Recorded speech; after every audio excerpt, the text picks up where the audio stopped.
All right, so the creator of the Leya Eternal chassis, I bought one of these dynos from him, and I wanted to try to do some RPM testing with all the different chassis. I'm also extremely impatient. If you know me, you know that I'm extremely impatient, and I just wanted to get an initial video out there of doing this. So, forewarning, the dyno comes apart a couple of different times. I wanted to paint the dyno first before I glue it down together.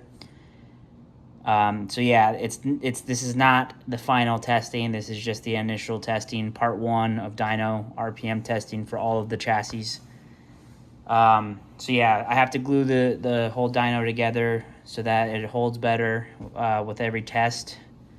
But I did get some readings for every chassis, at least some initial readings for every chassis. So I bought this tachometer, this laser tachometer. Digital tachometer that shoots a laser out of it, and it bounces the laser back to it and counts RPMs. And whatever you want to measure, you just put this reflective tape on it. So what I did was I just put a little bit of piece of reflective tape on the wheels for every chassis, and I basically ran it like that. Sorry if you hear a siren in the background. I live near a fire department. So this is what it looks like with the reflective tape on the wheel hub, and I did that for every chassis, and then I ran it and I just kind of full throttled it and saw what the RPMs were, and I tried to take at least 3 measurements per chassis. But again, these are not accurate measurements right now because the dyno came apart with some of them. With some of the ones with more torque just completely tore the dyno up. But yeah, this is pretty promising, honestly. It worked out better than I thought it would. I was able to get readings for every chassis, which is what I wanted to do.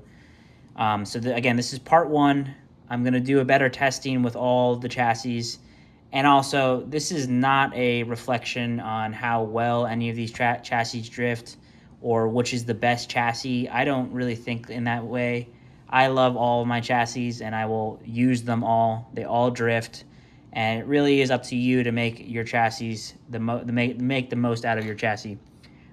So please don't see this as a reflection as to which chassis is the best. They're all good, and you should support any creators that make these chassis. You know, this is what keeps the hobby alive, and there's really not many of the people in the world who do this. So I like to support anybody I know who's trying to make a chassis, and I like to do fun little projects like this and fun little tests. So we have the ESL, the Dash 64, the ESL, that's another ESL, DKR 64, DKX 64, Nez-R, and Leya Eternal. And basically, like I said, I just put it on the dyno with the reflective tape on there, pointed the tachometer at the reflective tape on the wheel hub, pressed the button, and then I pulled it to full throttle, or I told my girlfriend to pull it to full throttle, and I just counted the RPMs. So I'm going to show some footage after here in a bit. And yeah, you can see that the testing was pretty hard on those rear bearing things. All right, we're trying to do some dyno testing today. Yeah, that's it. So we're going to start off with Dash 64. I have the reflective tape on the wheel hub there. It's a tiny little piece, but so far I've been able to get some readings, so we'll see what I can get. Dash 64 on the dyno. Battery is plugged in. Reflective tape is on the wheel hub. We have my tachometer here, which is a laser, basically. And the reflective tape is on the wheel hub, like I said. And so throttle is all the way to the max. If you can, get the tachometer in there as well so you can see the numbers. All right, so we're at 0.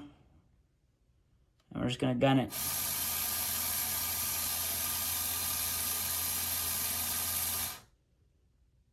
So that was like 5,100.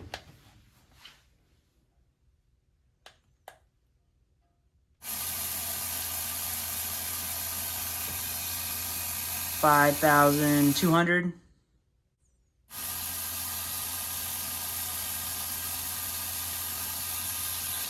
Ooh, jumped off the dyno. So about 5,100 to 5,200 with the full throttle on the Dash 64. I'm happy with that reading. So we'll move on from there.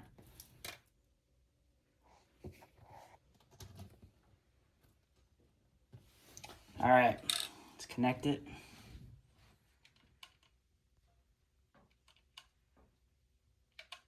Hello. Probably help if I have the transmitter on.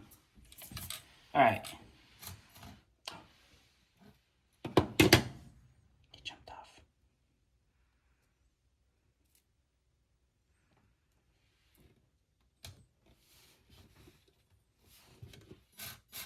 There we go. All right. We're going to do the ESL 64 now. Got the numbers in there? Mm-hmm. All right. I'm going to gun it.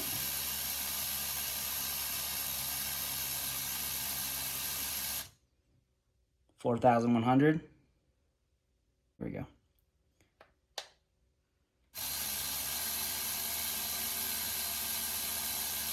$4,500, $600, $700. Wow, I was making the whole dyno move. The torque on that is real. The RPMs might not be as high, but there's some serious torque to the ESL. All right, and then last one.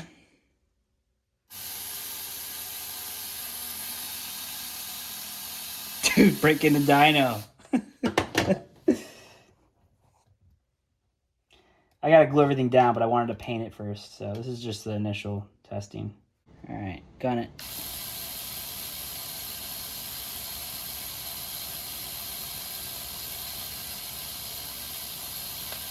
All right, 4,300, I think. 4,452. Nice.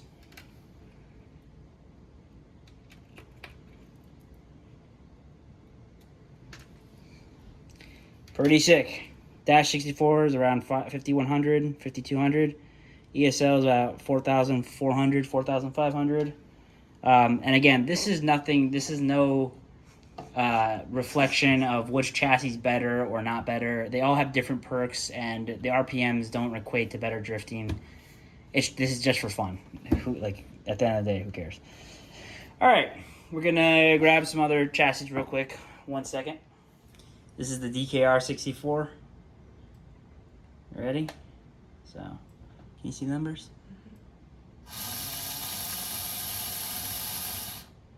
10,000 RPMs. Holy shit. Okay, let's see if that's accurate.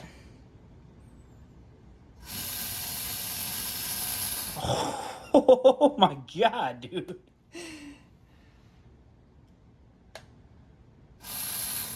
Oh shit. Yeah. Yeah, that's some serious fucking power right there. Power, so. Let's see if we can get another reading on this DKR 64. That was 10,000 and then 20,000 RPMs. So, 0.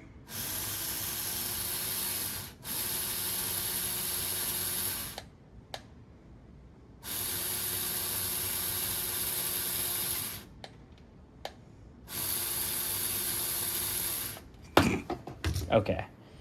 I'll find an average number there, but it's over 10,000. That's crazy.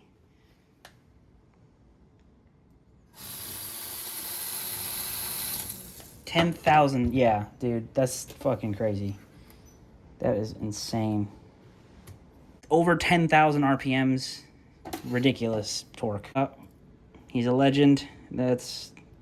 And his chassis show, man. The guy knows what he's doing when he's making a drift chassis. You know, and again, not to say that the other chassis are not as good or not good chassis. They're all good chassis. I use them all to drift. They're all good. But that is some crazy amount of power for a 1/64 scale RC. All right, so next we're gonna do the DKX 64. So I think it uses the same motor as the DKR, so it's gonna be similar results. Actually, no, scratch that. It does not use the same motor. The motor on the DKR is freaking huge. No wonder it puts out 10,000 RPMs. Crazy. Anyway, let's get to testing this DKX. So, got it on the dyno.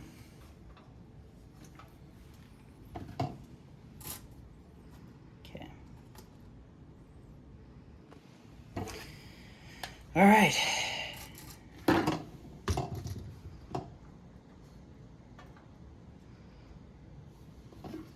So, here we go. All right, 0.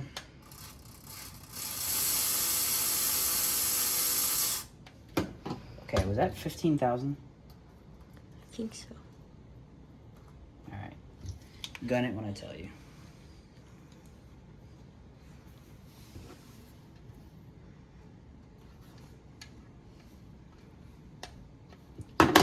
Make sure you can still see this.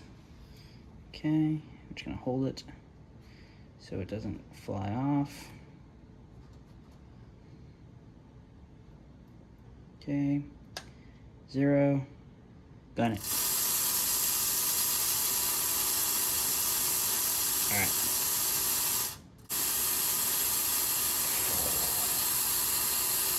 All right. Gun it. Okay. Yep. All right. So, looks like the DKR is actually pretty freaking powerful as well. DKX rather is pretty powerful as well. I think it was about an average of 9,500 something. I'm gonna go back and try to get an average of you know, the 3 readings for each chassis. And this is the first time I ever do this, so I'm gonna figure out what I'm doing wrong and what I can do better, and I'll do this again. Yeah, this is kind of crazy actually. The DKR is insanely powerful. We're gonna hit up the Nez. Okay. All right, gun it. Okay. Okay. What was that, like 8,000? I think 6. 6,000?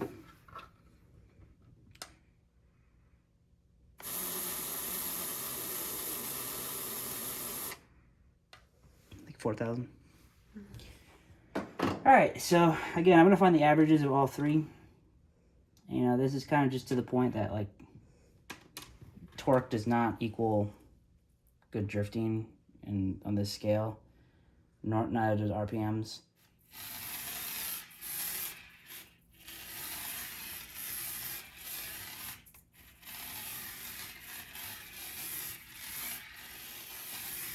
Still seems to work. Didn't fry the motor, thank God.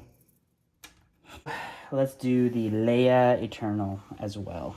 So we're gonna turn off this. We're gonna grab the other transmitter. Yeah. All right, gun it. All right. What was that? 14,000.